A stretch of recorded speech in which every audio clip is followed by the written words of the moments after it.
home to 42 World Heritage Sites. Prime Minister Narendra Modi will be inaugurating the 46th session of the World Heritage Committee today. The UNESCO is organizing the event. The session is slated to take place at the Bharat Mandapam, and UNESCO Director General Audrey Azoulay will also be present at the event. More than 2,000 delegates from 150 countries are participating at the meeting. During the 11-day session, discussions will cover proposals for nominating new sites to the UNESCO World Heritage List, the status of conservation reports of 124 existing World Heritage properties, international assistance, and the use of the World Heritage Fund, amongst other topics. Well, in fact, let's quickly take a look at some of these fascinating sites which are present in India. Let's show you, of course, a bit more about these fabulous sites, of course, which currently are there in India and are, of course, covered under the UNESCO World Heritage tag. So these are these sites. Of course, you have the Ajanta caves first in Maharashtra, a university regarded as masterpieces of Buddhist religion art.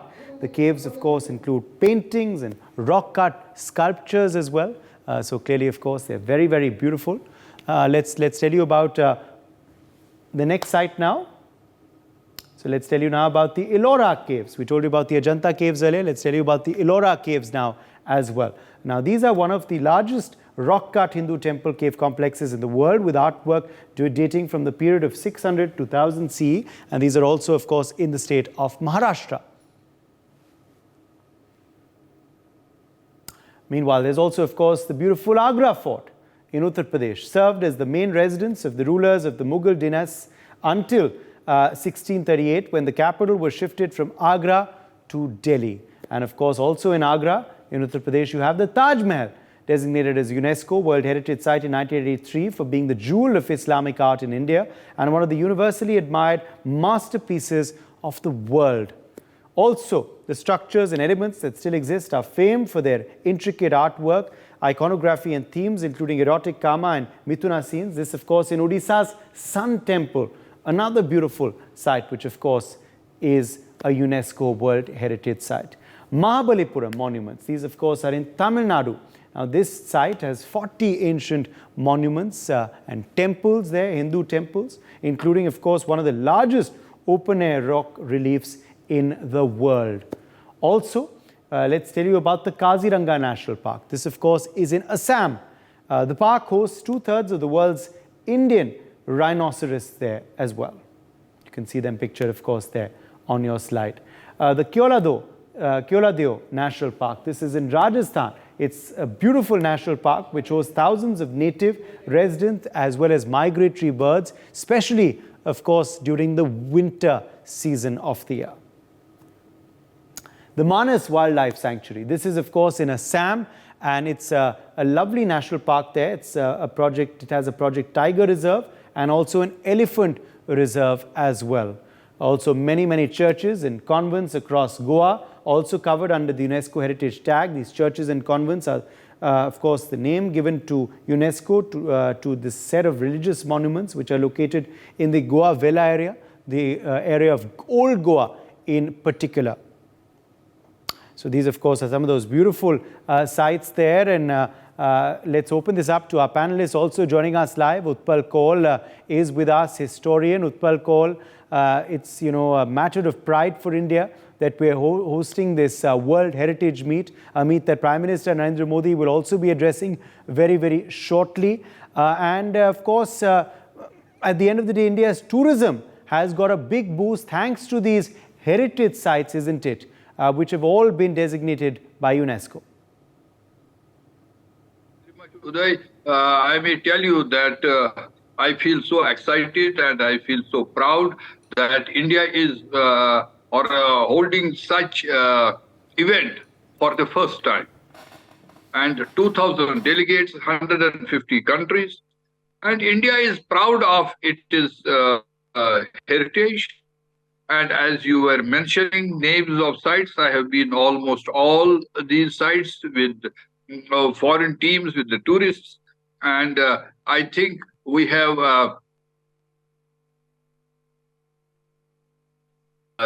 UNESCO sites, as you mentioned, Taj Mahal, Agra Fort. We have Qutub Minar also. in that list. Red Fort is also in that list. And Ajanta, Ellora, and as you mentioned, Kaziranga National Park. And in Bharatpur Bird Sanctuary, Keldev National Park, where there are 500-600 different varieties of birds. Even the migratory birds come from Siberia and other places from Europe to that place. And we really we have to take care of these heritage sites. And it is not the duty of only the one nation or a few people who have interest in it, but it is the duty of whole world, because this is the heritage what our elders or what our ancestors have left.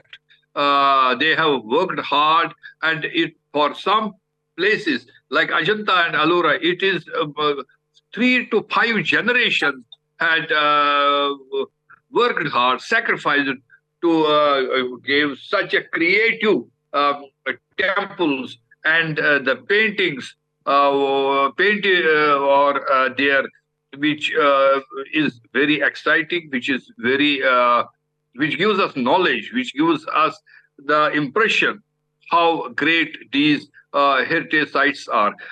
But today I want to add here, we have some more fantastic places which are not included. And I think agenda in the meeting is also that every year they include some names. And from India also, they have already given names which sites they want to be included in the World Heritage Site. And from my side, I want that Martanda Temple, which is 7th, 8th century temple, the first temple of Sun Temple in India before Konark. And then even I will also recommend from my side, as a student of history, as a scholar of heritage, that Sharda Temple, which is in POK, Pak occupied Kashmir, it should be kept in the heritage site list, because it is, we believe that it is nearly 3,000-year temple. It is in very bad shape. And so I appeal that even it is in Pak occupied Kashmir, but because it is our heritage, so we must also recommend that and Marthan Temple. Then there are so many other sites like Bhimbetka in Madhya Pradesh, and other sites in some temples in South India, and the national parks and Government of India and those who are connected directly with it, they must have thought about it and put some list before the select committee. And at this time, this discussion, and there are various committees and 2,000 delegates and 11 days, I think it's a very, very good step. And I feel so proud that India, it is happening in India, and in Bharat Mandapam, it's a great step. Thank you. Yes, in fact, I can see live visuals now from Bharat Mandapam. Prime Minister Narendra Modi has arrived there at Bharat Mandapam. He's, of course, been given a tour of some of those displays there of our heritage pieces which have been brought there to Bharat Mandapam for this special inauguration, for this special function of the World Heritage Convention, of course, which is taking place in India this year. As Prime Minister Narendra Modi is guided there, we also await to hear from him as well on his thoughts on the occasion. I want to quickly also rope in Vasant Shinde, historian, who is also with us live. Vasant Shinde, clearly, of course, India can truly be a leader in conservation and, you know, encouraging people to be proud of their heritage, as we have been, as is very evident in the selection of so many of our great tourist sites in the UNESCO list. And this is something which has also, you know, helped our tourism grow over the last many, many years. Vasant. Yeah, thank you very much. I'm so excited that, you know, the UNESCO convention is happening in India after a gap of almost, 4 or 5 years. And this is a very, very important initiative. To congratulate and thank the Archaeological Survey of India for its efforts. The Archaeological Survey of India, the custodian of Indian heritage, is doing marvelous work.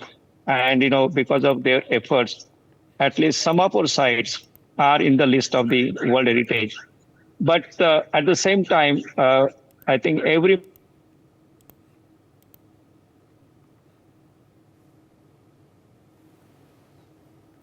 Yes, Vasant Shinde, I think we've unfortunately lost his connection there. Dr. Nuti Namita, a historian, is also live with us. Dr. Namita, clearly, of course, Prime Minister Narendra Modi will be addressing this meeting very, very shortly. We do expect him to give India's message to the world on this conservation front. As far as our heritage is concerned, what strides have been made and what further needs to be done to preserve and conserve our heritage, and also be proud of several of the historic places which can be world tourist sites, Dr. Namita, in the days ahead.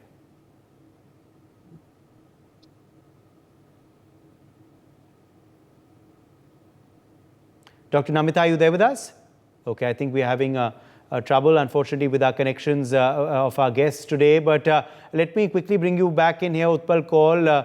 Utpal Kaul, as far as, of course, the efforts are concerned, they have yielded results. But what more is needed, Utpal Kaul, in the days ahead as well, as we continue to expand our prowess in this area, which is our soft power, Utpal Kaul, isn't it? You see, as you mentioned earlier, these heritage sites are very, very important for us. And we must have facilities for tourists, which is of global standards. So I think because I know people, if you will see, like 1.5 million people to 3 million people go to see the Taj Mahal. And same way, you can see the processions going to Red Fort in Agra, or Fort in Agra, or Red Fort in Delhi, or in Qutub Minar. Same way in Ajanta, Ellora, or you can go to any site in Tamil Nadu, or in Karnataka, or Andhra Pradesh, even in Assam. So tourists are coming across India and across globe to see this. Even the Nalanda, and even in the Rajgir, we have in Bihar. In Bihar, we have so many fantastic heritage sites from Mauryan era to Ashokan era. And so we must, one particular point is they must be preserved very well. And when the tourist come, he should have good facilities and it's a clean environment. Although I know in Archaeological Survey of India, they have one department called Gardens and Parks. And so every site, they try to create wonderful garden and parks, but we must have clean bathrooms. We must have facility of good toilets, clean toilets. We must have also good, what way I can say, around that, good restaurants, good places, so that when the tourist come, he spends 1 hour, 2 hours, then he must have place to have a glass of water or a cup of tea or something, so that he is relaxed. And so we need so many steps for these heritage sites where it is very friendly atmosphere. And like some places, we must have a good air connection. We must have good transportation.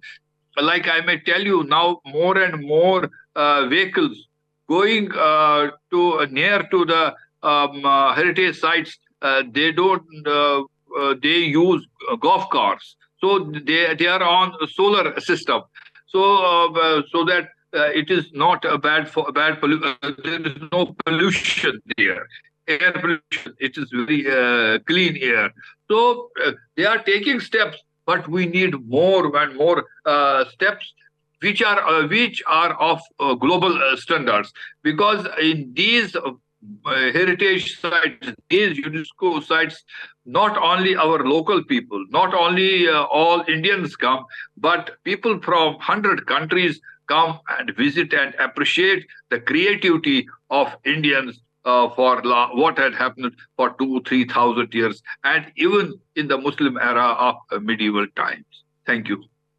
Yes, Vasant Shitty, I think, is back with us. Vasant Shitty, please complete your point. We had lost you earlier.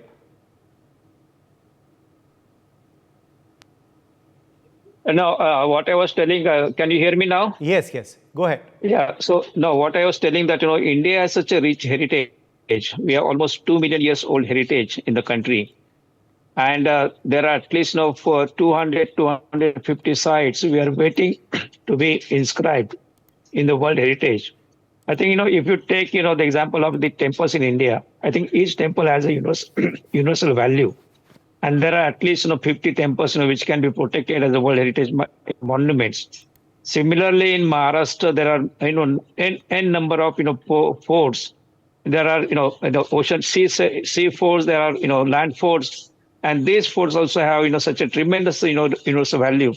So what the Archaeological Survey of India has done, that is commendable. But at the same time, I think more efforts are made and need to be done so that more and more sites are brought under the World Heritage tag. And I can certainly suggest that Archaeological Survey of India need to involve the experts from maybe universities and also some institutions, so that together we can make efforts to identify the sites and also to make dossiers for the sites, so that the sites are properly identified and protected. So that is also need of the hour. I think we need to do more in this particular respect. And certainly, there are n number of. For example, there is a place called Junnar in Maharashtra. There are 200 caves, Buddhist caves, and that they are waiting, waiting to be brought in the limelight. They need to be brought to the notice. There are beautiful Jain monuments at Palitana in Gujarat, which is also not really properly identified or given proper importance. So there are a large number of sites and efforts of maybe professionals from different fields maybe that can be put to use, and that the sites have to be protected. The last point I would like to make, that there are an n number of sites from which we can learn so much. There is a maybe depiction of Indian knowledge system there, and that how relevant the Indian knowledge system is today. So those aspects also need to be brought forth and brought to the notice of the world, so that people come here and they understand. We were not great in fact in monument building, but we were certainly we had a great philosophy, and the knowledge that we have generated had a great relevance. So that also needs to be showcased to the world, and from that point of view also the sites needs to be identified, and efforts needs to be done, and all of us will be happy to help the government in their efforts. Yes, Dr. Nuti Namita, let me try and bring you in here as well. Dr. Namita, I don't know if you're able to hear me now. Are you there with us now? Yes, I'm here. Dr. Namita, I was trying to ask you earlier, yes, about how much progress has been made in this field by India so far, and what further we can do to boost our soft power and preserve our heritage. Of course, we hope for some margdarshan from our Prime Minister today at this event, not just for us, but also for the world, on what to do with the world's heritage, which at the end of the day does boost tourism of various parts of the world as well. Thank you, Uday, for inviting me. This is a very historic moment in India's history, and for the first time, India is holding this 46th International Heritage Convention. And this will, of course, give a boost to the already very rich historical heritage sites in India, which are already there. And it will further give a kind of encouragement and new avenues to be explored further in this regard. So for me, there are several more, as the other panelists have already pointed out. There are several more heritage sites, and also, as Dr. Vasant Shinde also pointed out, about about the very rich knowledge system of India, that also needs to be brought out to the forefront so that the world will know. Of course, heritage is not only tangible, as you know, and of course, UNESCO is not dealing with that, but intangible heritage also needs to be explored and more, it should be given more encouragement and it should be brought to the limelight, like the kind of food and etc. So, so this is there.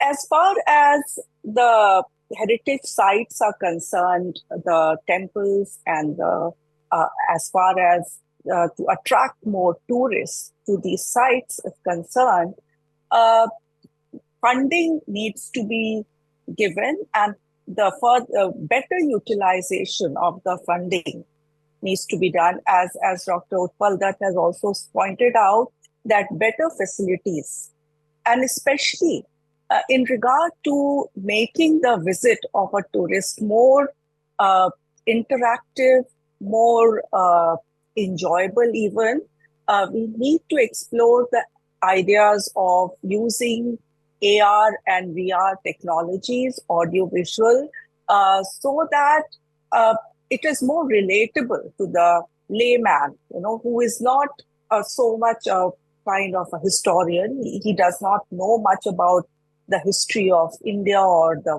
site where he is visiting.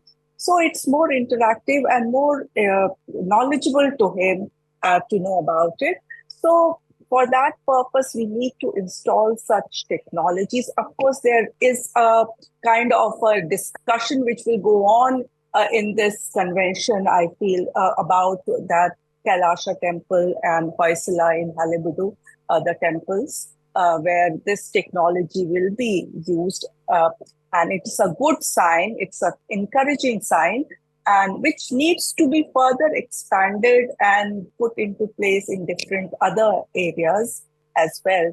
And so this is, and of course, facilities, more facilities for bathrooms, etc., restaurants, and even though it could mean a little bit increasing the ticket price, or maybe especially for the foreign tourists, that is also acceptable as long as the facilities within the heritage monuments, it's up to the world standard.